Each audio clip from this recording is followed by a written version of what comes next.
ni bande bemera ko turi mu bihe by'iherezo? Ni bande batabyemera?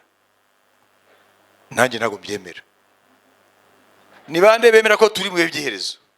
Manura, njye ntabwo mbyemera. Na Bibiliya ntabwo ibyemera. Bien sûr. Nibyo. Muzajye mukoresha amagambo muzi Bibiliya yanyu. Ntabwo turi mu bihe by'iherezo. Nous sommes à la fin des derniers jours. Turi mu iherezo ry'ibihe by'iherezo. Ça veut dire que no kuvuga ko les derniers temps ibihe by'iherezo ont commencé avec l'avènement de Jésus. ibihe by'imeruka byatangiranye no kuza kwa Yesu Kristo. Et maintenant nous sommes vers la fin de ces derniers temps. Ubu rero turi ku musozo w'ibyo bihe by'imeruka. Reka Bibiliya ibasobanurire. Non, c'est pas que je uvuga ngo ni Kinyarwanda, ni ukumenya ibyo uvuga. Kuko nuvuga ngo turi mu bihe by'iherezo, ntabwo ushobora kumva ibihe turimo. Kuko turi mu ibyo bihe by'iherezo bigeze ku iherezo. Kuko bifite igihe byatangiriye, bifite igihe bizangirira. Ntabwo turi hagati yabyo, ntabwo turi mu ntangiriro yabyo, turi ku iherezo ryabyo. Soma Abaheburayo. Tuvuge duti se byatangiye ryaje. Abaheburayo igice cya mbere.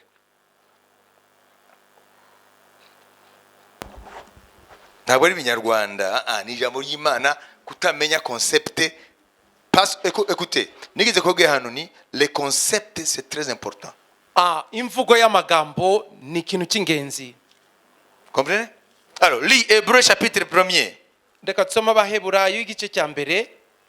Verset 1-2. Tusome duhere ku murongo wa mbere tuze kwa kabiri. Kera Imana yavuganye na basogokuruza mu kanwa k'abahanuzi. Ngo ni ryari? Kera. Aha. Ari ibihe byitwa kera. Mwifate gutya. Hari ibihe bitwa kera. Natumve. Mu bihe byinshi no mu buryo bwinshi. Aho ni kera. Naho muri iyi minsi y'imperuka, yavuganiye natwe mu kanwa k'umwana wayo, uwo yashyiriyeho kuba umuragwa wa byose, ari we yaremesheje isi. Amen. Niho nabyumvise. Nuvuga mbere ya Yesu ni kera. Amen. Kuva aho Yesu yaziye niho hatangiye ibihe by'imperuka. Soma neza. Iyo ntabwo ari Bibiliya y'Igiheburayo cyangwa y'Ikigiriki. Ni Bibiliya y'Ikinyarwanda. Comprenez? Mwabyumvise. Ntabwo bavuga ngo none mu gihe cy'iherezo izavugana. Ngo muri iki gihe cy'imperuka yavugana k'umwana wayo.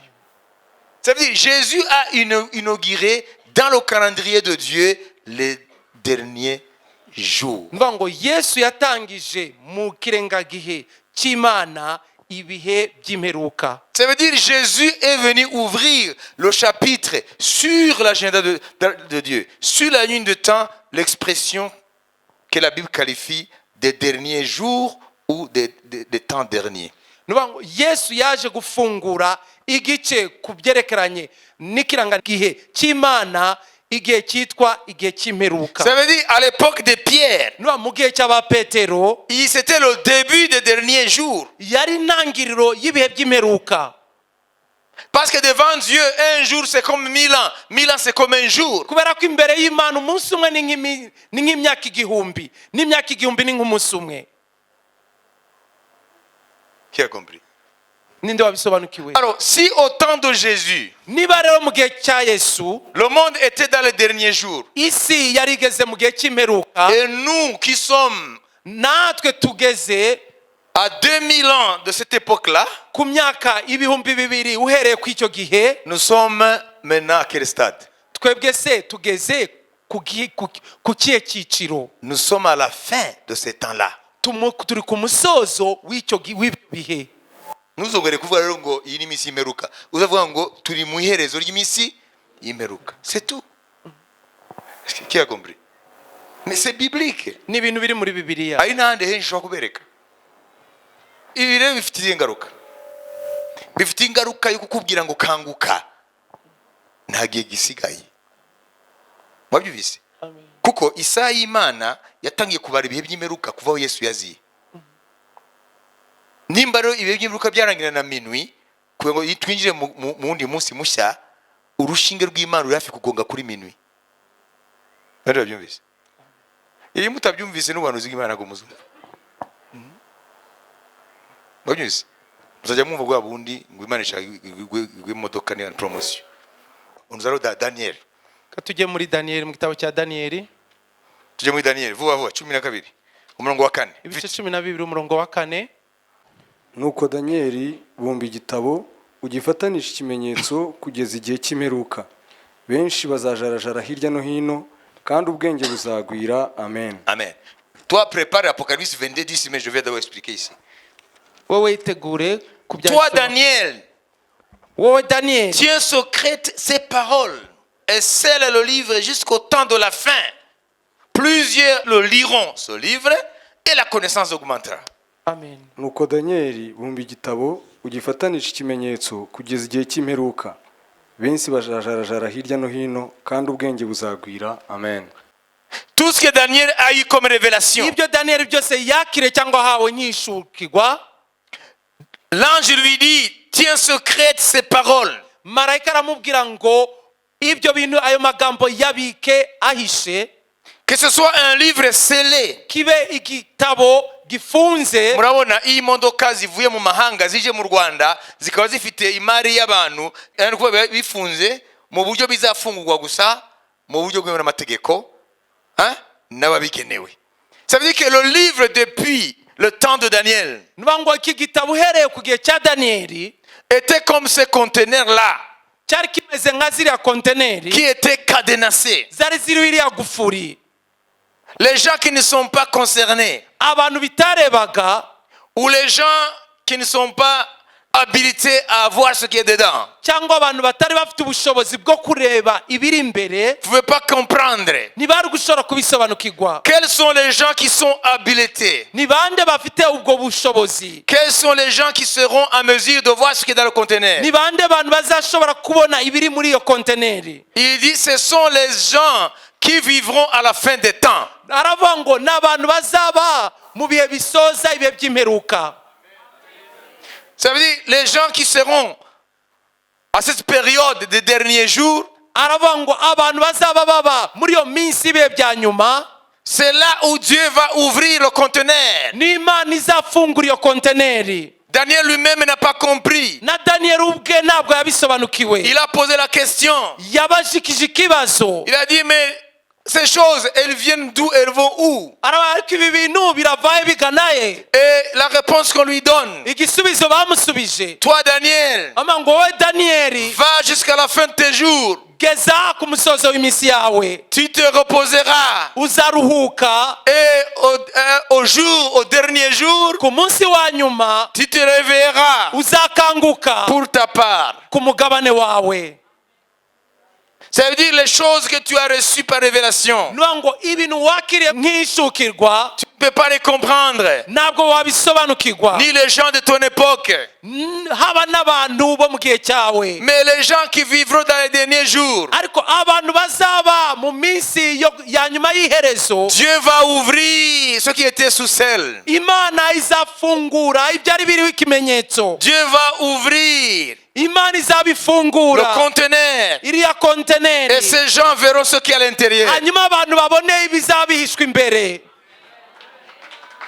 Qui a compris? Ninde wabisobanukiwe? Daniel arabwiwe ngo ibyo wabwiwe, ibyo yeretswe ibyo turiga ubu.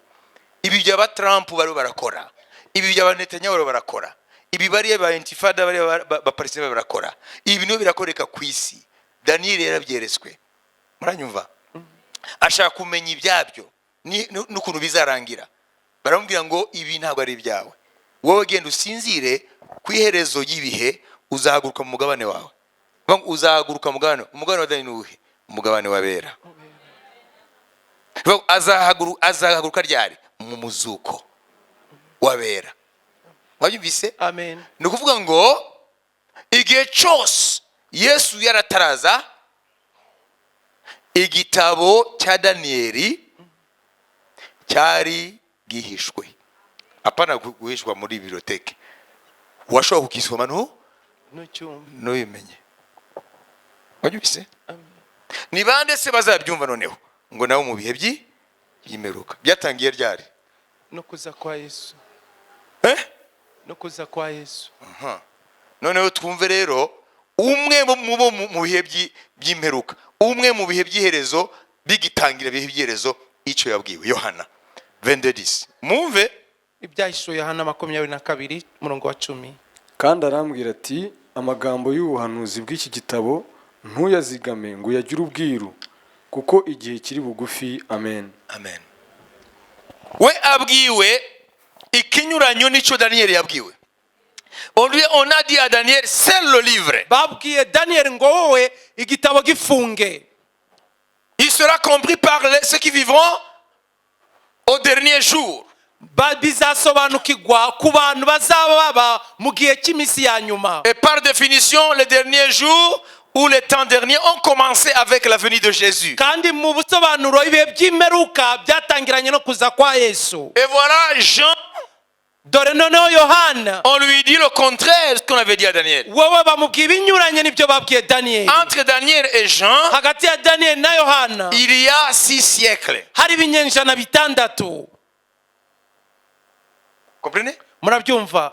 Si lui est Daniel, Niba gendi et que Daniel moi je suis l'apôtre Jean, akaba intumwa Yohana, le temps dans lequel il a vécu le mien, igihe jewe nabayemo n'igihe we yabayemo, il y a plus de 500 ans. hagati aho hari imyaka isaga 500. Ça veut dire 6 siècles. Niba ngo ibinyenjana bitandatu. Lui, on lui dit, Je uyu bamubwiye ngo ce que tu as reçu comme révélation, ibyo wakiriye nk'ishukirwa, mets ça dans le livre, ibyo bishire mu gitabo, c'est le livre. bishire mu muzingo, ufunge ushireho ikimenyetso. Mama hano imbere ye ngo ni ibihe byake ya kera, imbere ya Yesu.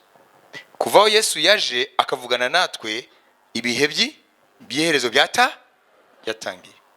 Daniel yabaye mu bihe bya kera. Bamaze kumwereka ibizaba ku isi byose turabona uyu munsi, bamubwiye bishire mu gitabo agire gute, agifunge kuko abo mu gihe cye n'abandi bose azakurikira mbere ya Yesu kiza ari igitabo kidasobanutse. Noneho Yesu araje, sibyo? Ibihe by'imperuka biratangiye. Yohana intumwa ye yabaye mu gihe cya Yesu. We baramubwiye ngo bimwe Daniel yeretswe nawe ugakomeza kubyerekwa mu buryo bugari, kuko Daniel yeretswe ibyo Daniel yeretswe ndetse nibirenze. Ati wowe rero ntugifunge, ahubwo bishire ku mugaragaro, kuko igihe cyabo byagenewe ko babyumva cyageze. Kubera iki kwanza? Kubera iki? D'après vous, quelle est la raison? Pourquoi est-ce que les gens d'avant Jésus ne pouvaient pas comprendre ce que nous comprenons? Kubera iki abantu bo mu gihe cya mbere ya Yesu batashobora gusobanukirwa ibi bintu? Parce que les événements n'avaient pas encore pris forme, parce que les choses annoncées n'avaient pas encore pris forme. Kubera ko ibyavuzwe bitari bwafata ishusho. Niko mwibaza? Ni kubera iki d'après vous? Voilà, posez-vous la question une seconde. Mubazanye hagati yanyu ikibazo Kubera iki? mwanya muto.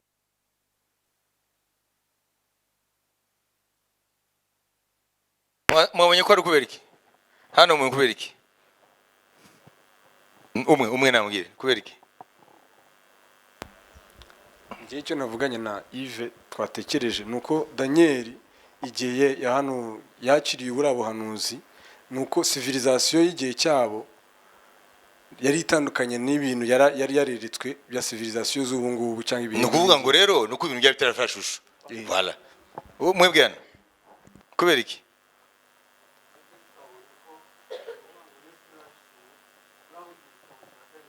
Niyo kibumbuye, okay. Abari hari hano mwebwe ni kubera iki?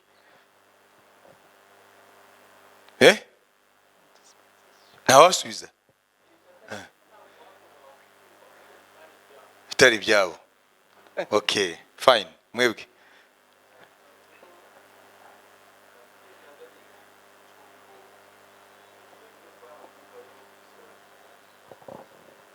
voilà, c'est ça dans Jean 16, lis.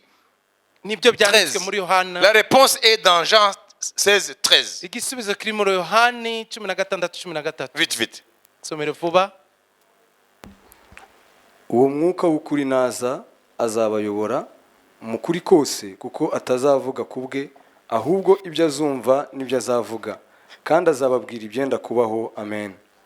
Savez, c'est l'esprit qui détient nuvuga ngo ni umwuka ubitse la clé pour décoder les prophéties. ni umwuka wera afite urufunguzo rwo gufungura ubuhanuzi.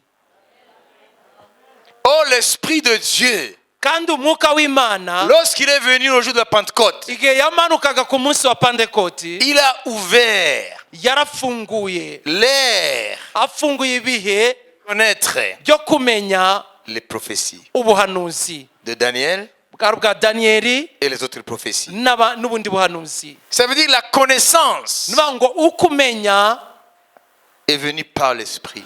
kwazanywe n'umwuka. Vous comprenez? murabyumva? Ça veut dire depuis l'époque de Jésus nuvuga ngo uhereye ku gihe cya Yesu jusqu'à la venue de l'esprit, kugeza igihe umwuka yaziye umwuka wera, c'était une période transitoire. cyari igihe gihuza ibyo bihe byombi. Ni ukuvuga ngo mbere ya Yesu ni igihe cya kera, igitabo cyari gifunze nibacyumva. None Yesu ya myaka 3 n'igice yakoze umurimo we hariya, yari warazana isi mu bihe rero by'iherezo, aho Imana izazana umwuka agasobanurira abantu bose kugira ngo bamenye umugambi wayo. Amen. C'est-à-dire, nous qui sommes sauvés, nuvuga ngo twe twakijijwe, c'est nous qui sommes le peuple de la prophétie. ni twe ubwoko bw'ubuhanuzi, C'est nous qui pouvons comprendre. ni twe tubasha kubisobanukirwa, C'est nous qui pouvons comprendre ce que Daniel n'a pas compris. ni twe tuzasobanukirwa ibyo Daniyeli atashoboye gusobanukirwa, Parce que l'Esprit est venu kubera ko umwuka yamaze kuza pour décoder le livre. kugira ngo asobanure igitabo.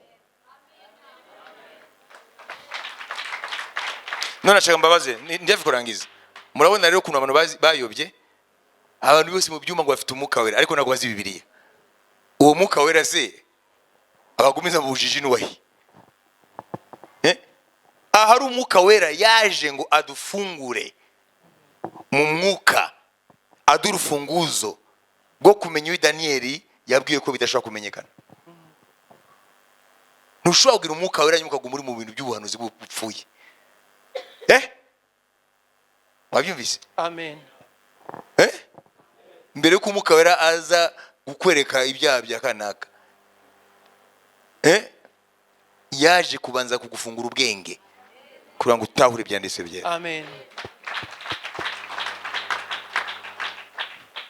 Voilà, permettez-moi de dire 1 Jean 2:20. Yohani wa mbere 1:20. Pour vous, kuri mwe vous avez reçu l'onction mwakiriye umwuka wera de la part de celui qui est saint, kuwe muva uturuka kuwera, et vous avez tous de la connaissance. kandi mwese mufite kumenya.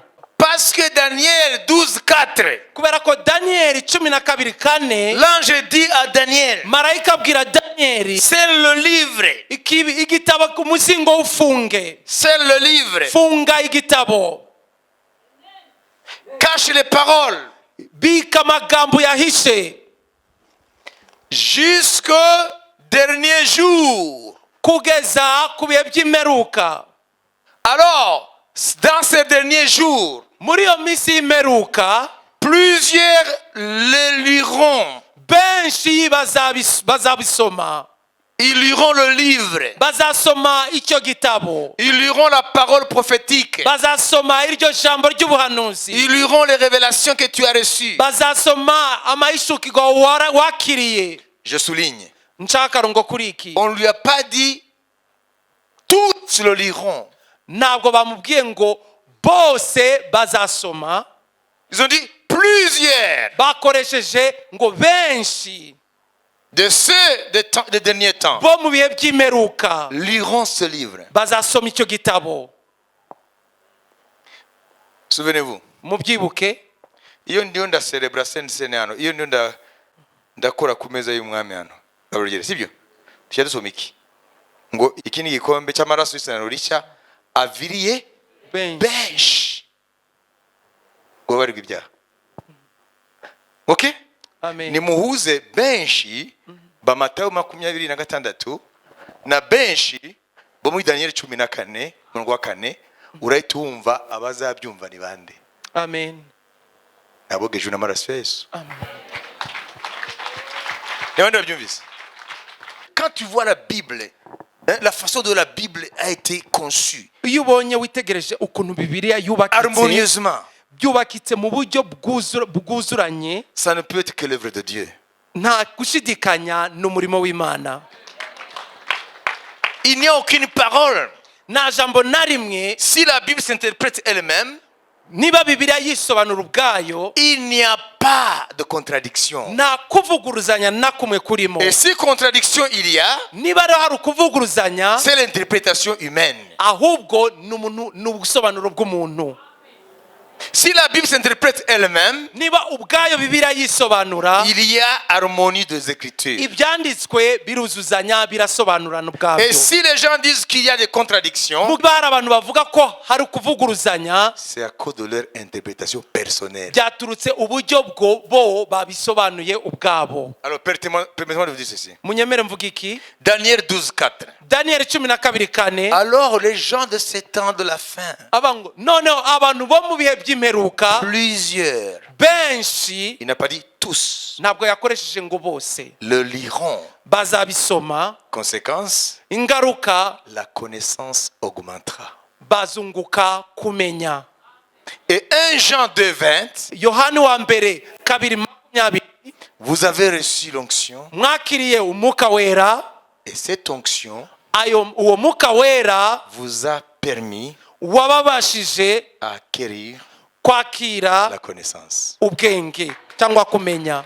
Donc, c'est la connaissance dont il est question dans Daniel 12:4. Ubu rero nibwo bwenge buvugwa muri Daniel 12:4. Et si nous sommes de ces plusieurs, Niba turi muri aba ngo benshi, nous devons absolument avoir la connaissance du plan de Dieu. byanze bikunze tugomba kumenya umugambi w'Imana. Nous devons avoir la connaissance Tugomba kugira ubumenyi k'umugambi w'Imana, de connaître le plan de Dieu, tukamenya umugambi w'Imana, de connaître ce qui se passe, kumenya ibiro birakoreka, d'avoir la connaissance des événements et leur aboutissement, tukamenya ibiro biraba naho biganisha, connaître l'issue de ce qui se passe aujourd'hui. kumenya ibiro biraba uyu munsi aho biganisha, Parce que nous avons la connaissance, kubera dufite uko kumenya, parce que nous sommes parmi ces plusieurs. kuko turi muri abo benshi. Hein? Sibyo? Si tu es enfant de Dieu, Niba uri umwana w'Imana, tu dois avoir la connaissance des événements ukwiye kugira kumenya ibiriho biraba, pour te situer par rapport au plan de Dieu. kugira ngo ubashe kumenya aho ugeze ku byerekeranye n'umugambi Tu ne peux w'Imana. pas veiller comme le Seigneur nous a demandé Ntabwo wabasha kuba maso nk'uko umwami yabidusabye, si tu n'as pas la connaissance de temps. udafite kumenya ibihe. Tu ne peux pas veiller. Ntabwo wabasha kuba maso. Jésus a dit veillez. Yesu yaravuze ngo mube maso. Alors tu ne peux jamais veiller Rero ntabwo wabasha kuba maso, parce que tu ne connais pas kubera ko utazi les signes des temps. ibimenyetso by'ibihe. Tu ne sais pas les choses Ntabwo uzi ibintu biro qui biraba, se passent aujourd'hui biro biraba uyu munsi sur la scène mondiale, ku rubuga mpuzamahanga, d'où elles viennent et d'où elles vont. aho biva n'aho bigana. Pourtant, la connaissance, c'est notre lot.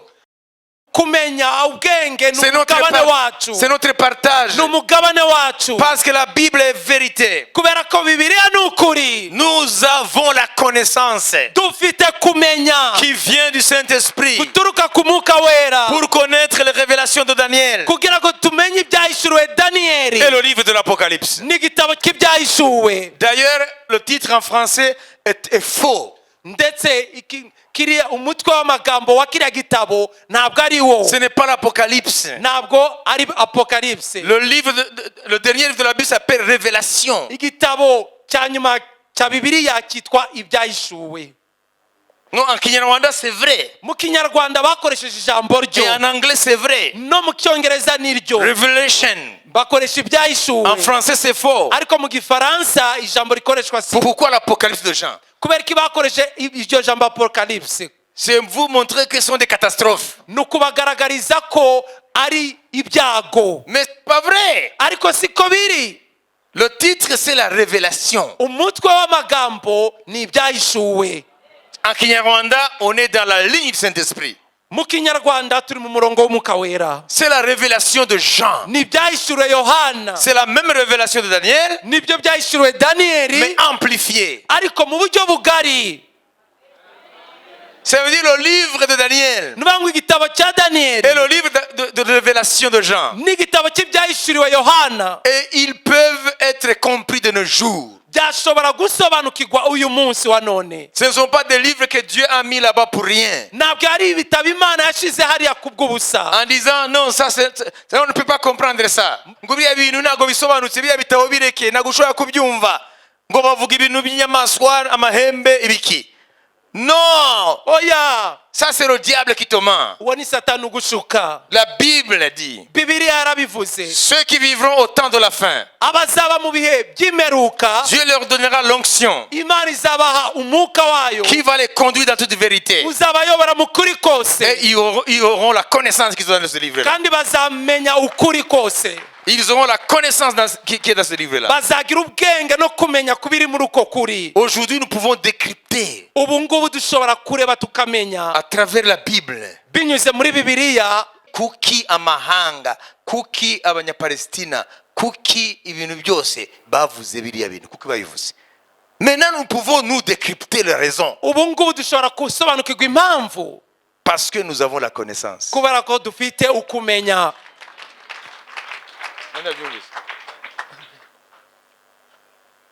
Hein? Vous avez compris? Mwabyumvise? None nshaka kubabaza, niba Imana yaravuze ngo Daniel wowe hisha igitabo, ntabwo ari kujya kugicukurira, sibyo? Gifungwe na konteneri ifunzwe kuko ntabwo iragera aho igana, sibyo? Uko nicyo gitabo cya Daniel cyari kimeze mbere ya Yesu. None Daniel yaraje imyaka irenga 500, ngo noneho wowe biriya Daniel eswe nibyo ndi bukwereke, wowe ntubishyireho igufuri, ahubwo bishyira ahabona abo benshi ubona bari muri Yesu. Okay? Amen. Kuko bafite umwuka wera nk'ikimenyetso cyo kumunsi wo gucungurwa, ngo bazasoma kandi umwuka azaba ubwenge bwo kumenya ibihe kugira ngo babe tayari bitegure. Amen. Uvuga ngo nimba uri umukristo ukabubera gusa ukaba utazi ibi Imana yavuze, ntago bizakorora kwitegura. Mwabyumvise? Na niyo mpamvu abantu benshi muzareba ubukristo bwabo barajya gusenga ngo Imana ibakorere ibi. Imana ibayakazi, Imana ibabiki. Ibyo niyo barimo. Muzareba abakristo kigiye bajya gusenga kubera ko bashaka ko Imana bakorera ibintu, ariko ntago bazi umugambi w'Imana. Ntago bazi ko umukristo cyari cyo, ntago bazi kwitwa umwe muri abo benshi, icyo bagenewe benshi. Nibazi impamvu umwuka wera yaje. Wanyibise urwandiko rwa mbere rwa Yohana 2:20 mwabise ngo twasigiwe kugira ubwenge ubwo marayika yabwiye Daniel ngo abo mu gihe kitari icyo cyagenewe cy'iherezo ntibashobora kubyumva, ngo ariko abo muri icyo gihe bazasoma igitabo ubwenge buzakwira. Mwabyumvise? Niyo mpamvu mbashishikariza kugira ngo umuntu wese agire effort yo gukurikira inyigisho, kuko iyo turakora gutya ni wa mwuka aba ari haraduha ubwenge. Amen.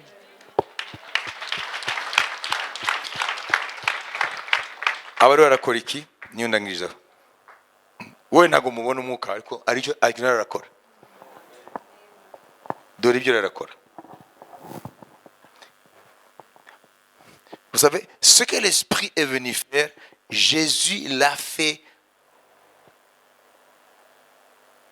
anticipativement chez les premiers chrétiens qui étaient avec lui. Murabizi icyo umwuka yaje gukora, umwuka wera Yesu yagikoze mbere muri bari abakristo ba mbere bake. L'œuvre était réservée à la venue de l'Esprit, umurimo wari ubikiwe kuza k'umwuka wera, mais Jésus l'a fait prophétiquement, anticipativement, ariko Yesu abikora mu buryo bw'umuhanuzi mu gihe cyo kuba cyitangiriro par l'Esprit qui était en lui. kubw'umwuka wari muri we. Amen. Amen. Prenons notre Bible. dufate bibiliya yacu.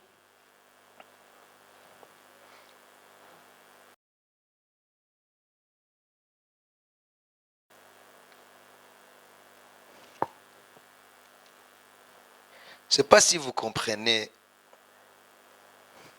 ce que Dieu dit. Sinzi ko musobanukirwa ibyo Imana ivuga. Dans l'évangile de Luc, Reka dusome mu butumwa bwiza bwa Luka,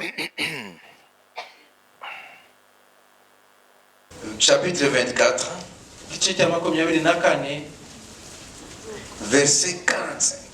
umurongo wa 45. Alors il leur ouvrit l'esprit afin qu'ils comprissent les Écritures. Abafungura umwuka kugira ngo bibabashishe kumva ibyanditswe. Le verbe utilisé ici c'est ouvrir. Inshinga yakoreshejwe hano ni ugufungura. Sasa ninakwenda kumaliza, sikia vizuri. Ngiye kurangiza mumva neza. Akawafungua akili Abafungura ubwenge ili waelewe maandiko. kugira basobanukirwe ibyanditswe. Il leur ouvrit l'esprit. Abafungura ubwenge. Bafungura icyari gifunze. Nuvuga ngo Yesu mbere yuko abafungura ubwenge bari bafunze. Moi je termine en vous disant, Ndarangije mbabwira ngo si l'esprit ne t'ouvre pas l'intelligence, niba umwuka wera atagufunguye ubwenge, tu ne peux jamais ntushobora na gato acquérir cette connaissance. kwakira ubwo bwenge. Jésus leur ouvrit l'intelligence. Yesu abafungura ubwenge. Et c'est abo yafunguye ubwenge ni bande.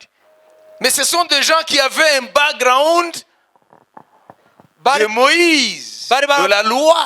Bari bafite ubumenyi ku mategeko ya Mose. Donc ils avaient l'Ancien Testament. Ngo bari bafite isezerano rya kera. Mais ils ne le comprenaient pas.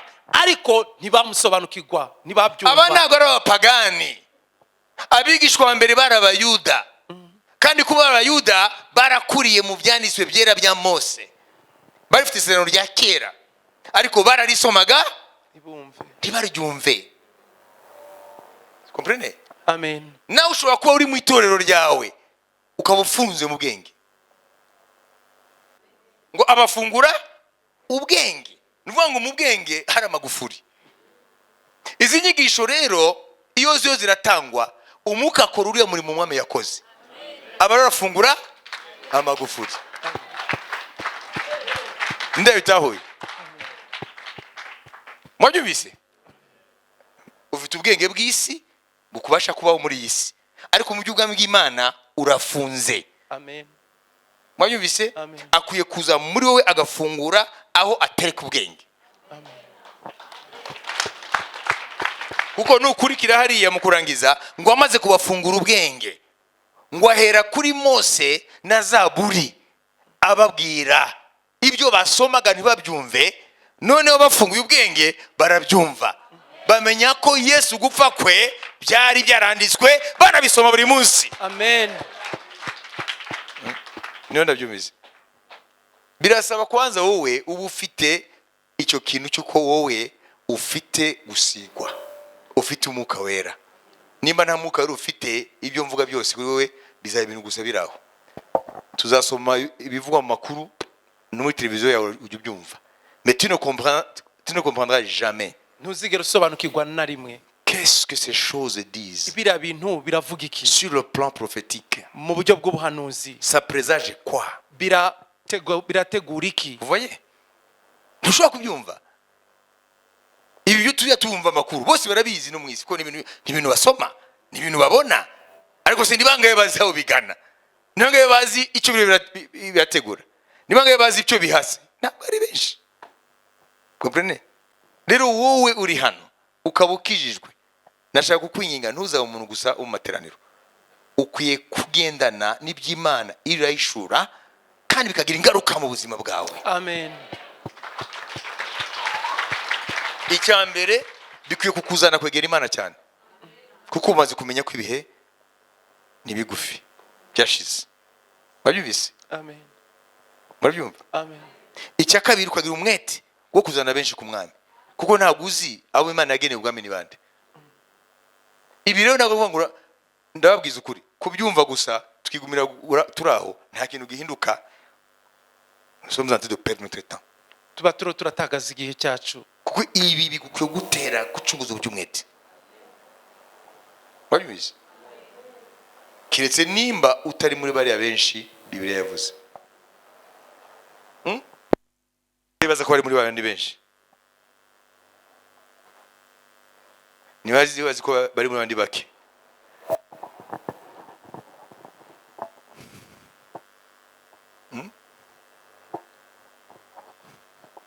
La Bible parle de plusieurs.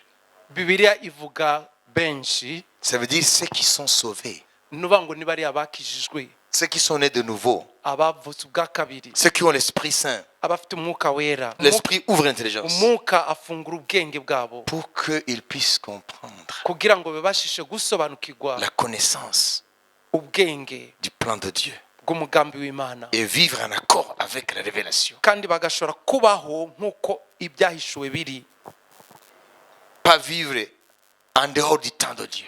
Atari kuba hanze y'ibihe by'Imana. Voilà, pour conclure, kugira ngo nsoze, les conséquences de ne pas connaître ce que Dieu a dit, ingaruka zo kutamenya iby'Imana yavuze, on vit hors du temps de Dieu. Umuntu aba hanze y'ibihe by'Imana.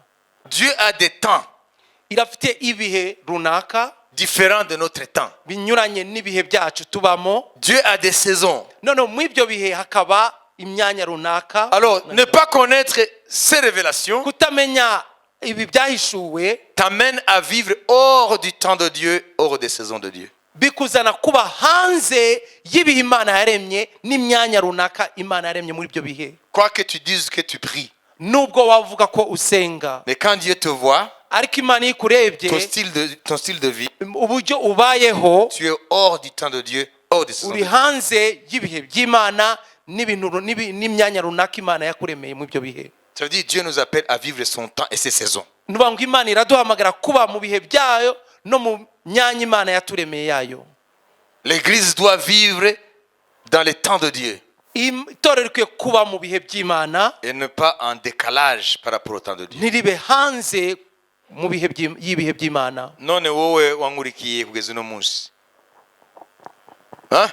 niki cyahindutse muri wowe? Nizihe ngamba wafashe? C'est ça en fait la question.